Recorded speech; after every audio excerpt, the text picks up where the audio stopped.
Diagnósticozinho, peãozinho no céu. Acelera! Celta. Tá ouvindo?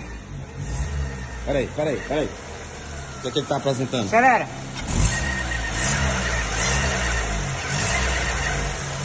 Esse barulho aí é a bomba d'água que tá fazendo esse barulho.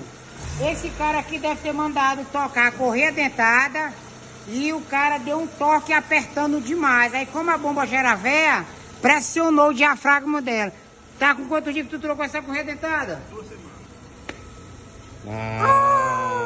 Aí o cara deu um torque a mais, a bomba d'água era velha, aí pressionou o rolamento da bomba. Acelera de novo. Se tirar e não for essa bomba d'água, eu dou 1 ano de manutenção grátis pra ele. Aí chega no peãozinho no tela, tem que botar o aparelho, Liga. É só tu combinar o dia com o Alexandre pra ele trocar aí, ó.